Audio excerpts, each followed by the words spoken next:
certeza. Jesús mío me ha protegido en el fuego una y otra vez. Su sangre pudo mi sangre limpiar, y lo que hizo en el Calvario me bastará. Confío en Dios, mi Salvador, que no fallará,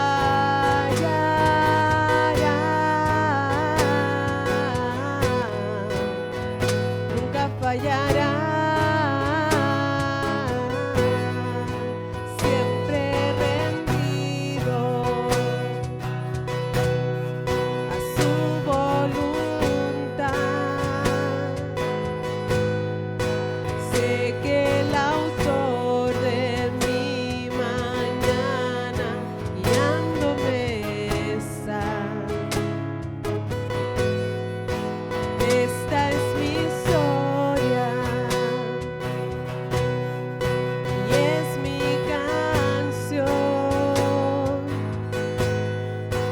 Gloria a Jesús, mi Rey eterno y mi Salvador. Confío en Dios, mi Salvador, que no fallará,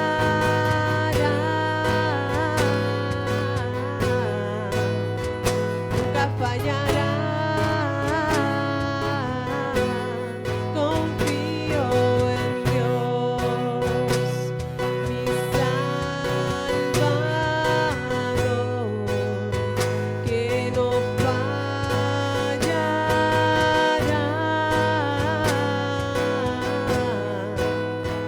nunca fallará.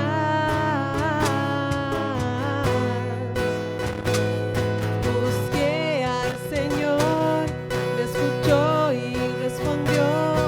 Busqué al Señor, me escuchó y respondió. Busqué al Señor, me escuchó y respondió. Es por eso que yo confío. Busqué al Señor, me escuchó y respondió. Busqué al Señor, me escuchó y respondió. Busqué al Señor, me escuchó y respondió.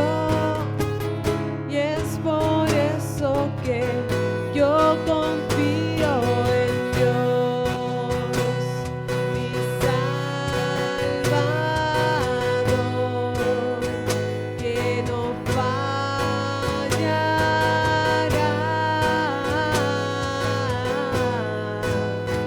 nunca fallará. Confío en Dios, mi Salvador, que no fallará,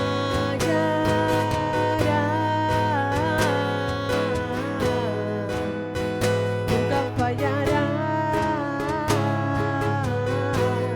Confío en Dios.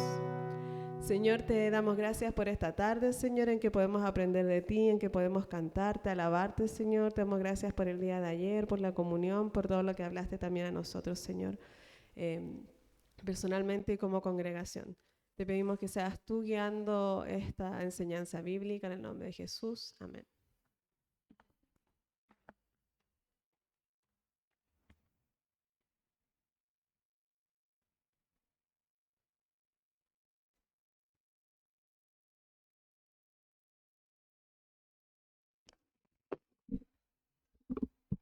Ahí alcanzó a leer. ¿Puede subir un poquito?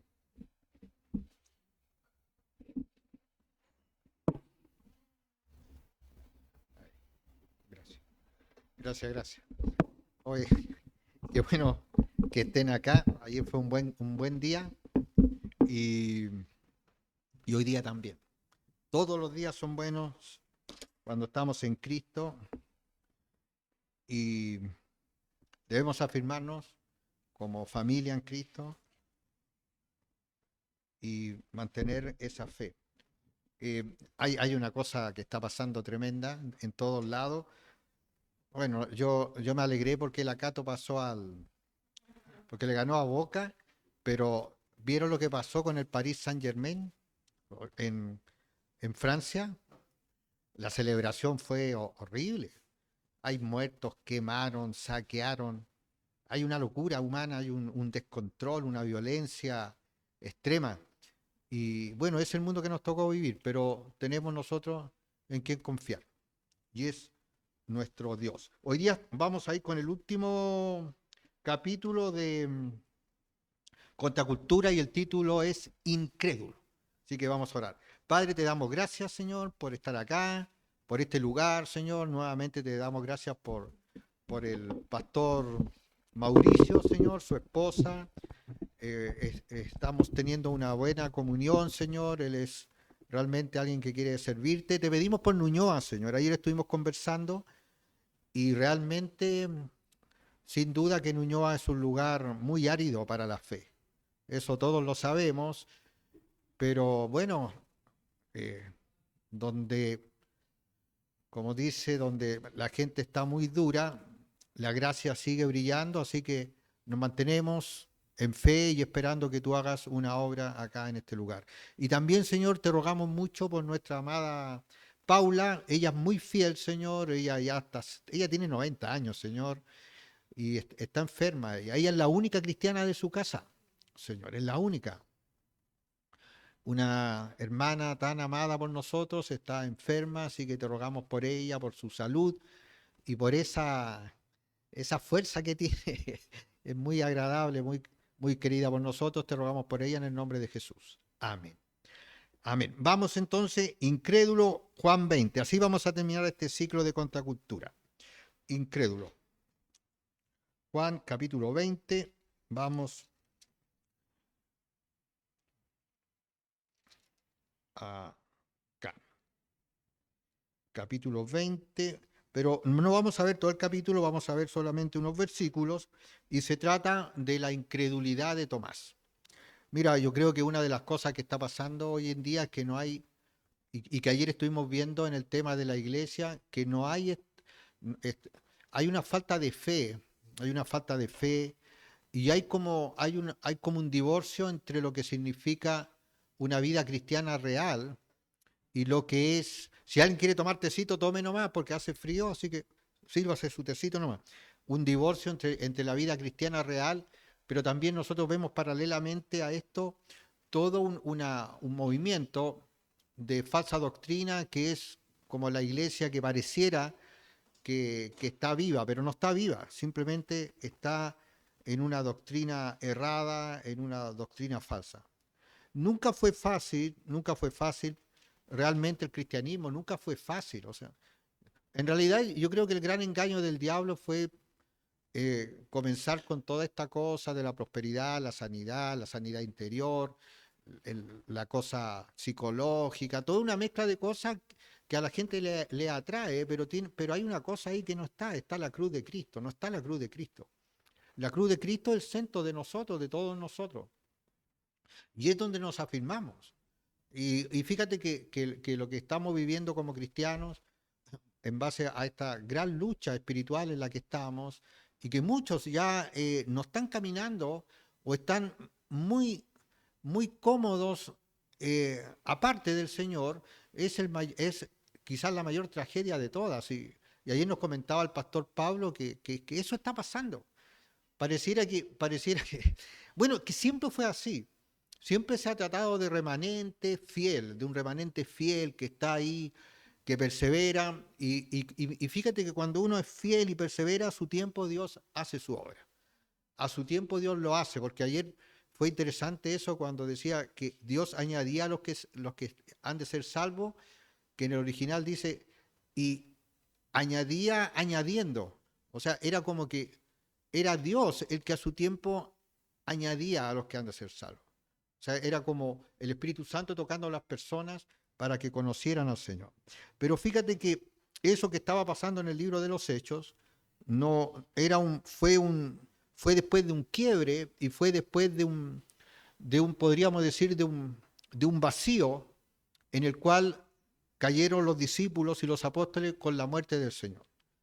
Nosotros, si vemos los evangelios, nos damos cuenta que la muerte de Cristo en la cruz para los apóstoles y los discípulos fue algo muy duro. O sea, no estaba dentro de lo que ellos pensaban que debía ser la forma en que el Mesías iba a ser victorioso. Ahora, Cristo, sin duda que nosotros tenemos acá algún registro de lo que el Señor habló, pero habló más cosas.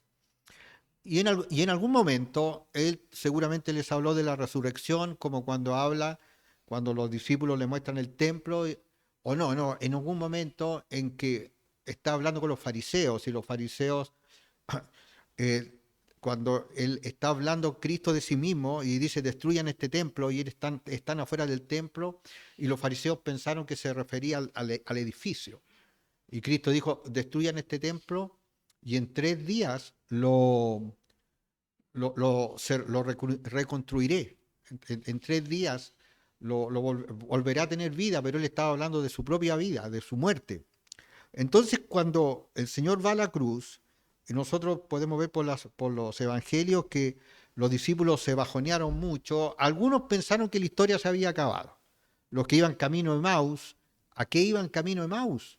O sea, iban caminando, es como diciendo, fue algo bonito, fue un buen sueño, fue una buena historia. Es como todas las historias humanas que comienzan, las revoluciones políticas que prometen libertad, prometen una serie de cosas.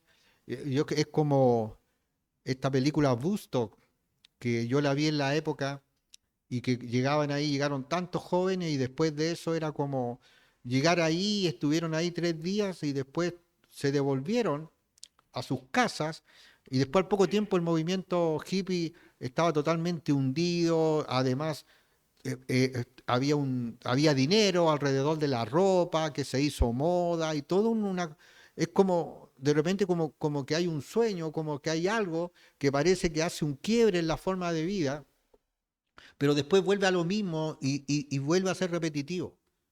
Y eso también lo pensaban los discípulos.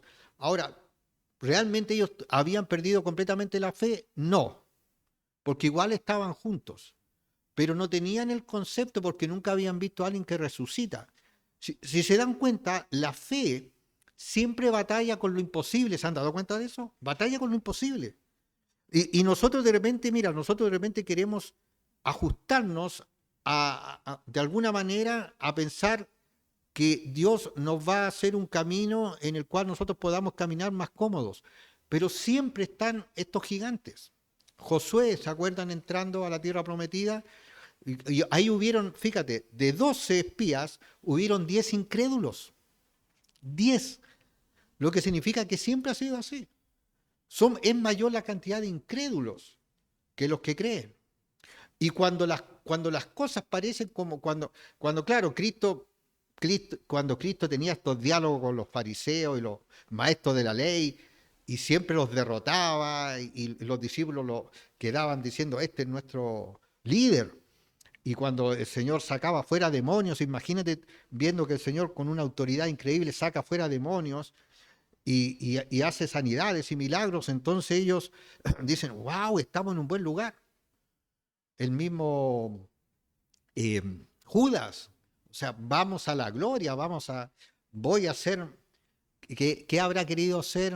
Tesorero, quería seguir siendo ministro de Economía. Voy a ser ministro de Economía. Cierto, voy por buen camino, y los 2 hermanos, y la mamá intercediendo por ellos, pensando que uno iba a estar a su izquierda y a su derecha como personas importantes, pero cuando empiezan a ver que la cosa se pone cuesta arriba, y cuando en algún momento el Señor, en su discurso de amor, de paz y de misericordia, pero en su discurso también dice cosas como, yo no vengo a traer paz, sino espada, la cosa cambia.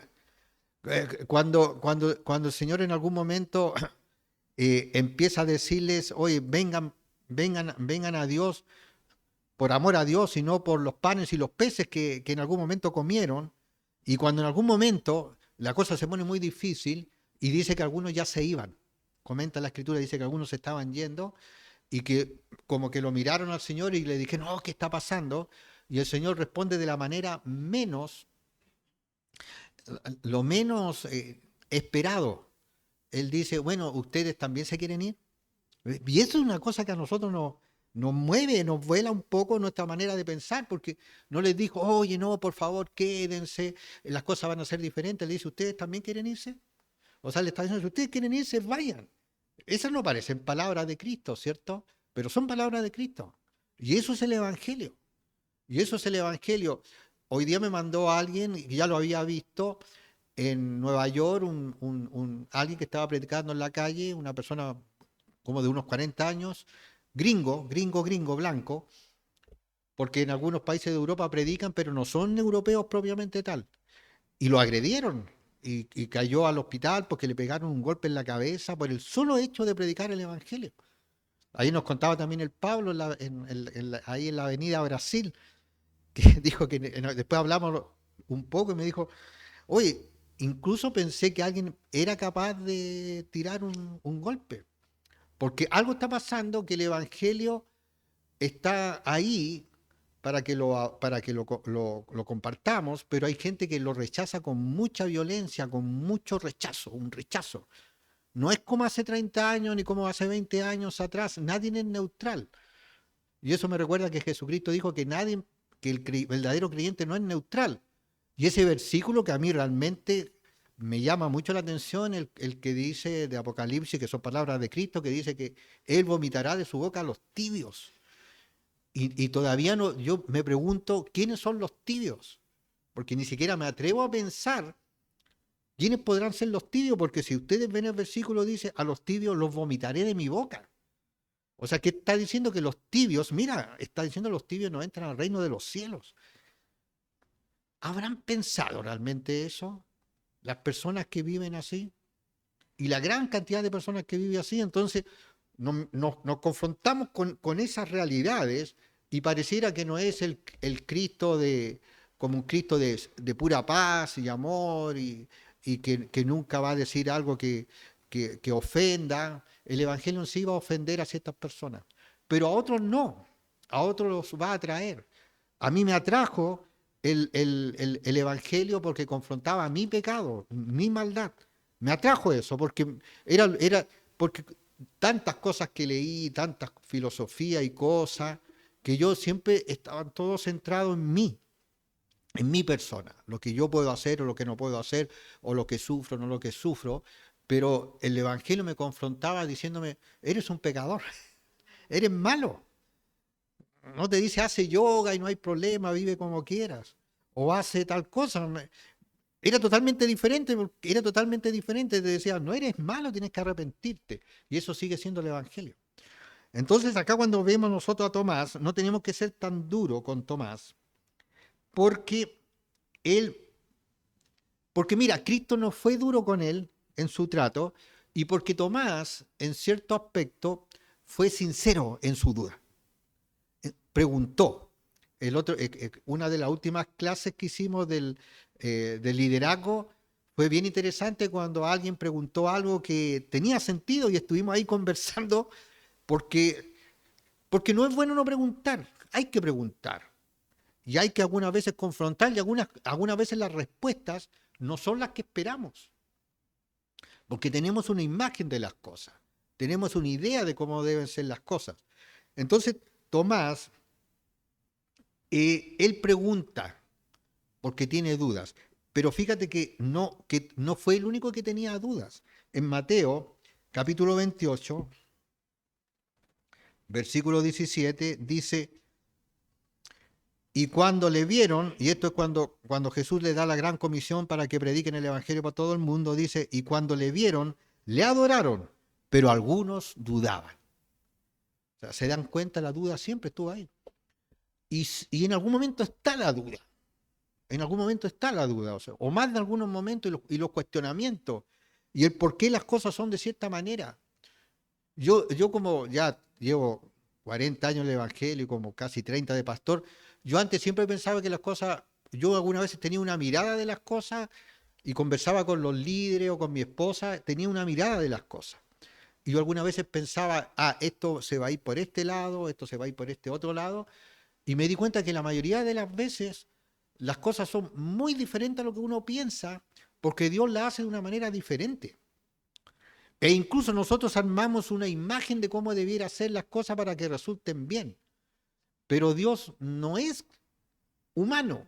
O sea, Dios tiene una forma. Mira, resultan bien para el que cree, persevera y se sostiene. En medio de la adversidad, en medio algunas veces de la soledad, en medio de cosas, oye viejo, a veces pasan cosas terribles donde yo también veo que ahí donde se sostiene la fe. Por ejemplo, matrimonios que después de casi 30 años se terminan y por culpa de alguien. Que dentro, ya hablando de matrimonios cristianos, y cómo el que se mantuvo en fe se sigue manteniendo en fe. O la muerte de un hijo. Alguna vez en la muerte de un hijo, yo he conocido dos casos en que la muerte de hijos de personas cristianas comprometidas se enojan con Dios. Una señora yo creo que ya está arrepentida después de como 20 años, pero otra señora un odio a Dios, porque no está en el camino en ciertas cosas, no está en el camino que pasa en ciertas cosas. Yo recuerdo en Estados Unidos con un caballero, alguien como de mi edad, que uno siempre, los que tenemos esta edad, siempre miramos a los demás como que ellos tienen más edad que nosotros, pero no siempre es así. Que me estábamos conversando muy bien del Señor y todo, y de repente dice, no, yo me estoy divorciando después de 50 años de matrimonio. Yo así, porque era un servidor, estaba sirviendo, ¿no? De hecho nos llevaba en una camioneta y él se notaba, y dije, ¿qué le dije? O sea, ¿a verdad? No inquirí, no pregunté detalle, pero dije, sí, no, ya estamos, esto se terminó, de 50 años de matrimonio, dos personas cristianas. Y yo por dentro pensaba, wow, ¿y cómo él se mantiene en fe? Porque tiene una fe real, po. ¿Cómo la persona que pierde un hijo se mantiene en fe? Porque tiene una fe real. ¿Cómo una persona que pierde el trabajo se mantiene en Cristo y se mantiene en fe? Porque tiene una relación personal con Cristo. Es así, ¿se dan cuenta? Es así. Es así. Nadie va a quedar, nadie va a perder su fe en Cristo si está en Cristo. Pero si nosotros no estamos en Cristo, o si estamos en la iglesia por una serie de cosas por las que la gente de repente se congrega, cuando venga el ataque del diablo va a destruir todo. Va a destruir todo. Va a destruir la fe que nunca tuvieron. Va a destruir la forma en la cual muchas personas se relacionan con la religiosidad dentro de las iglesias cristianas, pero sin conocer al Señor. No lo conocen realmente. Les gusta la moralidad, o les gusta la música, o les gusta cuando hay harta gente conversar con otras personas, pero no conocen al Señor. ¿Y saben lo que pasa en eso? Y esto va a pasar siempre, que Dios en algún momento va a permitir que venga la crisis a la vida de las personas. Eso va a pasar. Eso va a pasar tarde o temprano. O sea, tarde o temprano Dios va a confrontar a las personas, a cada uno de nosotros. Y algunos van a ser como para vida eterna y otros para decir, esto no es lo mío. Y van a decir, oh, duras cosas estás hablando. Y el Señor les va a decir, bueno, si ustedes no quieren, ustedes también se quieren ir. Porque es una invitación. No hay un engaño en esto. El engaño es cuando la iglesia mantiene a un montón de gente engañada.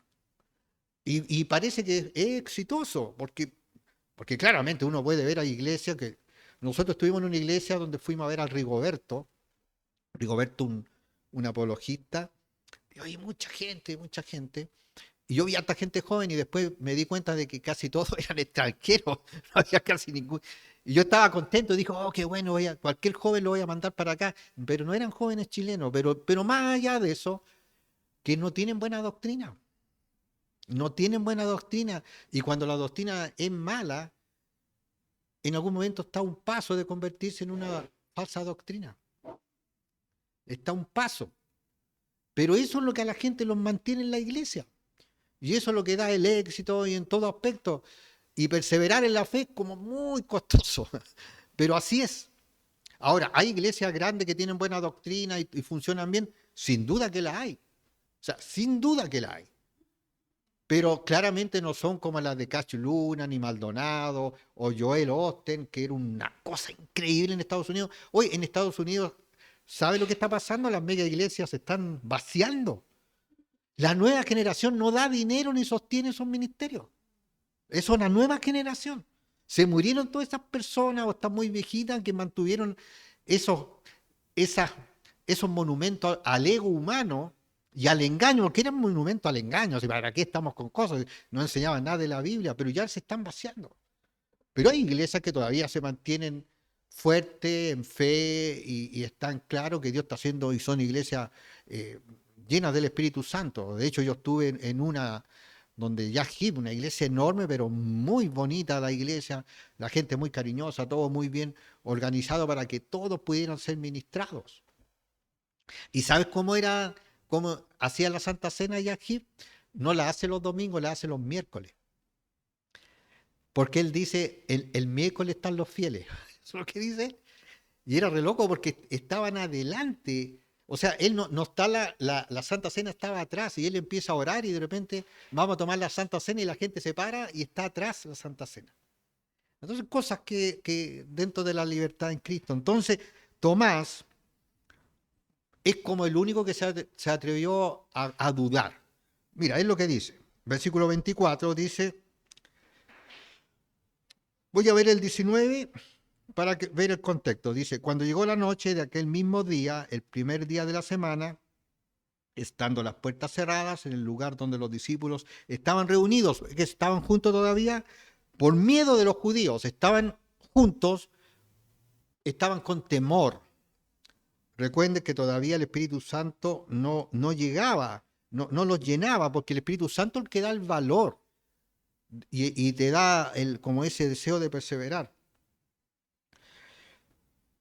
Está por temor a los judíos, vino Jesús y puesto en medio les dijo, paz a vosotros. Y cuando les hubo dicho esto, les mostró las manos y el costado y los discípulos se regocijaron en el Señor.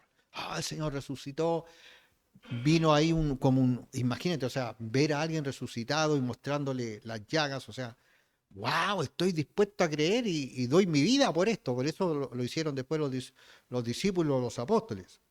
Pero saltemos los 24, dice, pero Tomás, uno de los 12, llamado Dídimo, no estaba con ellos cuando Jesús vino. Le dijeron pues los otros discípulos, al Señor hemos visto. Él les dijo, si no viere en sus manos la señal de los clavos, y metiera mi dedo en el lugar de los clavos, y metiere mi mano en su costado, no creeré.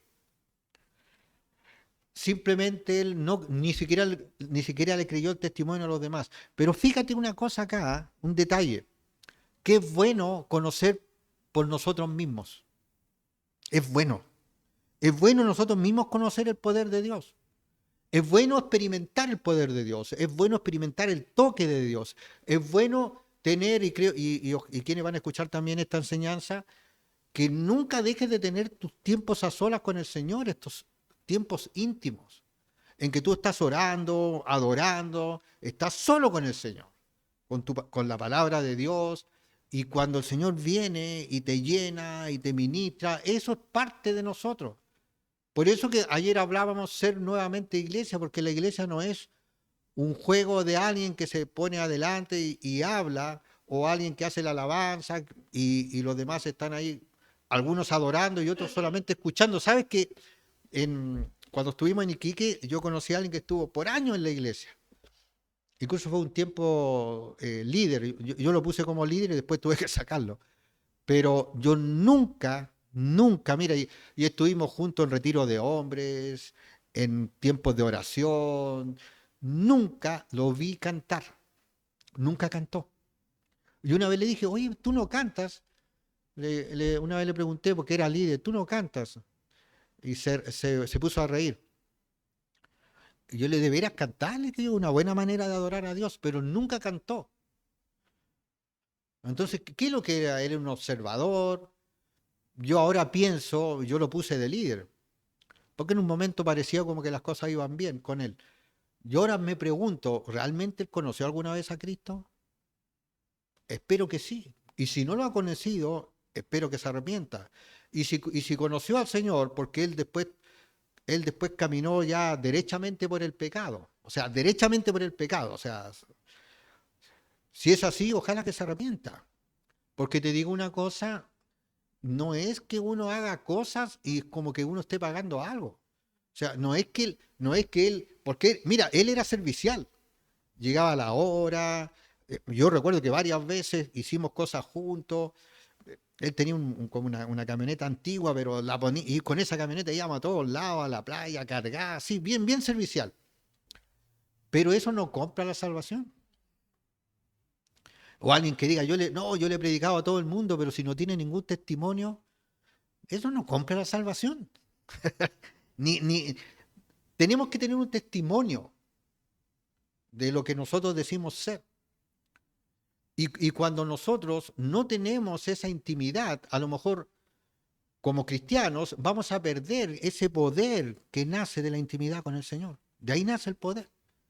Pero hay gentes que a lo mejor nunca tuvieron esa intimidad. Mira lo que te digo, que a lo mejor nunca la tuvieron. Y como ahora yo le tenía harto cariño y hasta el día de hoy le tengo cariño. Hace como 3 años lo llamé por teléfono y me habló como que si no pasara nada, y ha pasado todo por su vida. Entonces yo ahora después me preguntaba, ¿alguna vez habrá tenido realmente un encuentro con el Señor? ¿Alguna vez habrá nacido de nuevo? Yo ahora lo dudo. Tampoco lo puedo asegurar, pero lo dudo. ¿Por qué lo dudo? Porque no hay fruto en nada. No, no, no, creo que estaba yendo a otra iglesia, pero a él le gustó el liderazgo, pero conversé con él y es como que nada había pasado. Y habían pasado muchas cosas. Entonces yo me pregunto, ¿realmente en algún momento conoció al Señor? Entonces lo que hace Tomás es decir, yo no creo, tengo dudas, no lo he visto.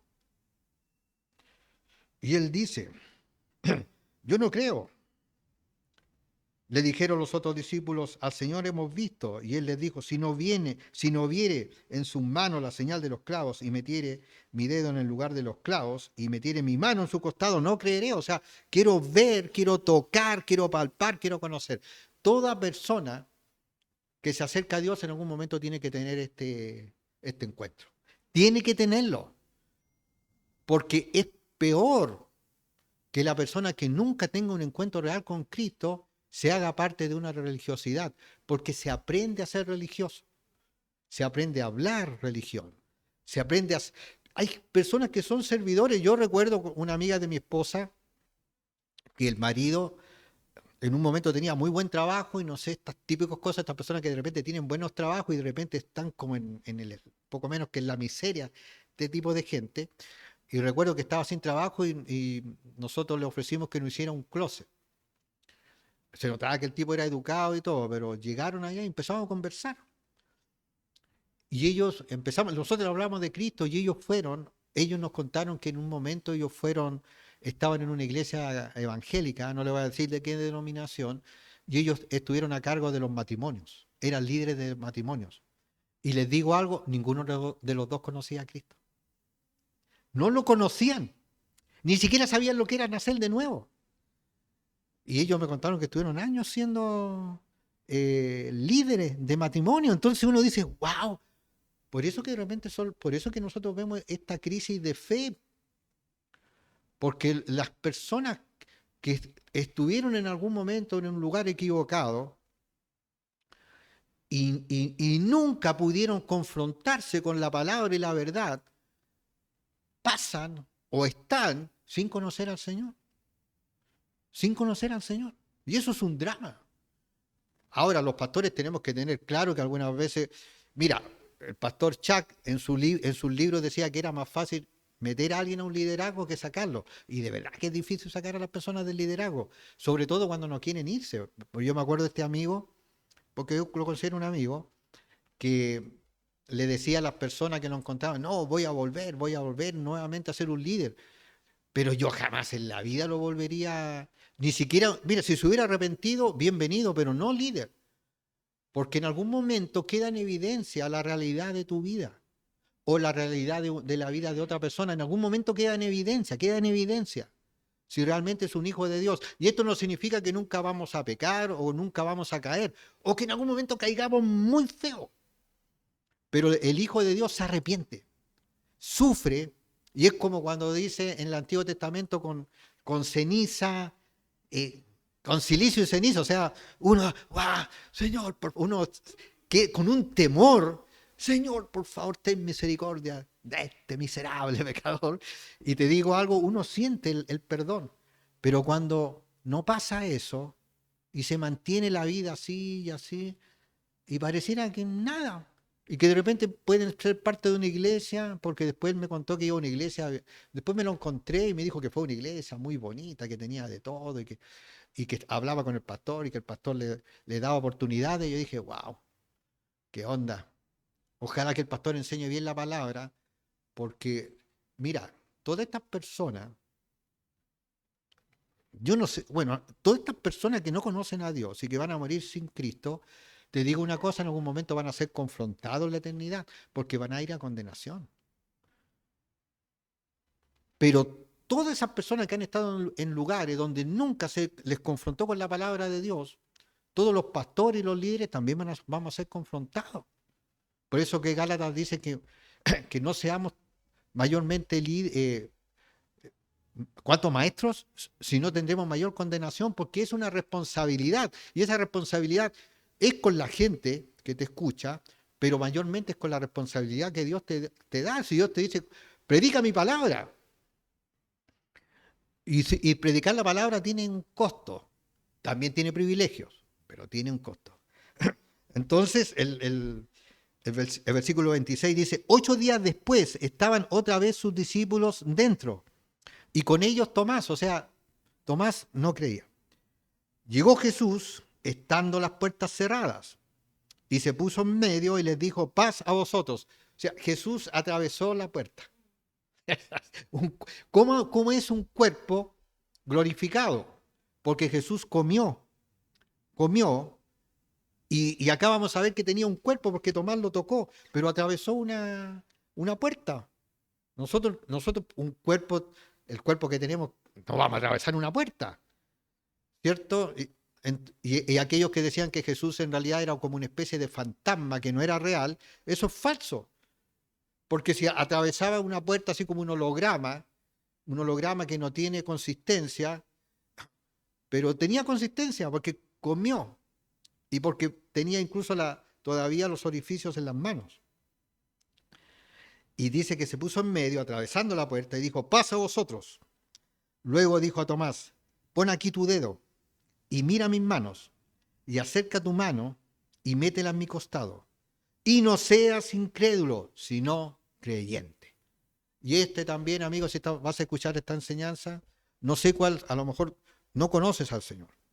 A lo mejor primera vez que vas a escuchar esta enseñanza. O quizás eres parte de alguna congregación, pero íntimamente tú no conoces a Dios. Quizás te gusta ayudar, te gusta cooperar, no sé, incluso puedes hacer actividades, pero íntimamente tú no conoces al Señor. ¿Sabes qué? Pídele a Dios que te perdone tus pecados y pídele al Espíritu Santo que llene tu vida para que seas un hijo de Dios, para que seas parte del pueblo de Dios. Y el pueblo de Dios somos, ¿sabes quiénes son el pueblo de Dios? Somos todos los que hemos creído en Cristo y hemos nacido de nuevo. Todos. No tiene que ver con una denominación o corporación o alguna alianza religiosa. No tiene que ver con eso. Tiene que ver con el Espíritu Santo que mora en aquel que se arrepiente de verdad. Versículo 28 dice, entonces Tomás respondió y le dijo, Señor mío y Dios mío. Increíble. Se dice que Tomás fue a la India a predicar y que murió en la India. No hay cómo poderlo realmente comprobar eso, pero eso es lo que dice la tradición. Jesús le dijo, porque me has visto, Tomás, ¿creíste? Bienaventurados los que no vieron y creyeron. Así que somos bienaventurados, porque no vimos al Señor, pero creímos. Mira, el último versículo que creo que es un versículo que es para cualquiera que esté escuchando esta enseñanza y para nosotros, en este tiempo en que vivimos en esta como sequedad de espiritual, con un mundo tan sobrecargado por el enemigo y todas las fuerzas del enemigo que están avanzando, porque hay que recordar que el mundo entero se va a ir detrás de Satanás, van a adorar al diablo y que el mundo entero va a entrar en un nuevo orden. Pero este versículo es algo que nos va a sostener y nos debe sostener. Juan capítulo 16.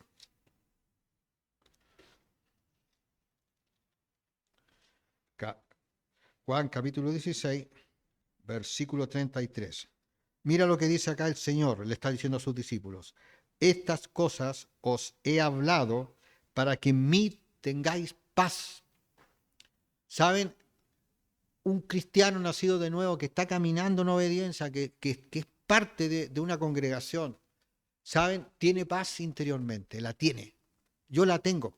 Yo sé que hay momentos que esa paz la pierdo, pero yo no vivo en un estado de incertidumbre, no vivo en un estado de eterno desánimo o de locura con las cosas que yo lucho, porque todos nosotros luchamos con cosas, ¿cierto? Pero yo no vivo así siempre. Yo tengo una paz interior. Y cuando de repente la pierdo, pero la pierdo por momentos. Porque cuando voy al Señor en humildad, pidiendo misericordia, la paz de Dios viene a mi vida. Y me sostiene en medio de un mundo de certidumbre y en medio de un mundo tan complejo como el actual. Porque es una promesa de Cristo. Estas cosas os he hablado para que en mí tengáis paz. En el mundo tendréis aflicción. O sea, nos dice que este mundo para el creyente, mira, Dios es tan bueno que de repente pasamos cosas bonitas. De repente la pasamos bien, algunas veces salimos de vacaciones y nos divertimos, otras veces nos juntamos con amigos o con familiares y comemos algo. Siempre hay cosas como que nos alegran la vida, ¿cierto? Y esas son bendiciones de Dios. Son regaloneos de Dios. Porque el mundo en sí es un mundo que rechaza al verdadero cristiano, al cristiano nacido de nuevo. Eso va a ser siempre. Siempre ha sido así y va a ser siempre así. El día en que el mundo nos esté aplaudiendo es porque ya estamos en el mundo y no estamos en Cristo. En el mundo tendréis aflicción, pero confiad, yo he vencido al mundo. Amén. Padre, te damos gracias, Señor, por tu palabra. Te rogamos, Señor, por los que están desanimados, Señor. Te rogamos, Señor, por los de doble ánimo, por aquellos que en algún momento pareciera que están como prendidos, pero que siempre, siempre terminan siendo derrotados por la apatía y el desánimo, Señor. Te ruego, Señor, no solamente por aquellos que están apartados, sino que por aquellos que aún en medio de la vida cristiana, el fuego del Espíritu Santo no habita en ellos. Te rogamos, Señor, por nosotros. Te rogamos por nosotros. Te rogamos por Santiago Majanaín. Te rogamos porque queremos que nos uses. Y queremos que más gente te conozca. Te rogamos nuevamente por Ñuñoa, Señor. Por toda esta generación de personas que no quieren saber nada de ti. Sabemos que es el Espíritu Santo el que hace la obra. Y te rogamos también por una obra por Santiago y por nuestro país, Chile. Estamos tan agradecidos de las personas extranjeras que están en diversas iglesias, pero también queremos que personas chilenas sean parte de la iglesia. Por la juventud chilena te rogamos, Señor. Te rogamos por la juventud chilena, Señor, que es una juventud tan alejada de ti. Te rogamos en el nombre de Jesús. Amén.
soy yo para que el gran rey me acepte así?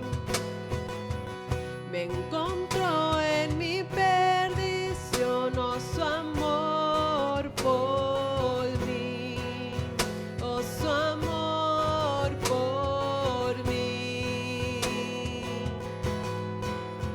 Libre soy en él, libre en verdad. Soy hijo de Dios, si lo soy. Libre soy. Libre soy, Él me rescató, su gracia en mí. Aún siendo un pecador, Él murió por mí. Él murió por mí. Libre soy en Él, libre en verdad. Soy hijo de Dios, si lo soy. En tu casa, Dios, sitio hay para mí. Soy hijo de Dios, si lo soy. Escogido, perdonado, yo soy quien dices que soy. Vas conmigo a mi lado, yo soy quien dices que soy. Escogido, perdonado, yo soy quien dices que soy. Vas conmigo a mi lado, yo soy quien dices que soy. Yo soy quien dices que soy.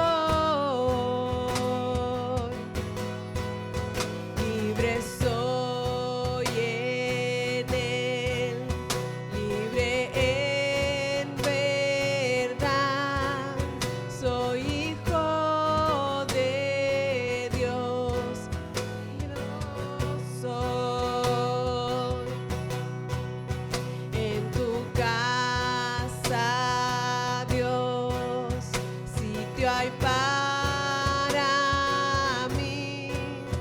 Soy hijo de Dios, si lo soy.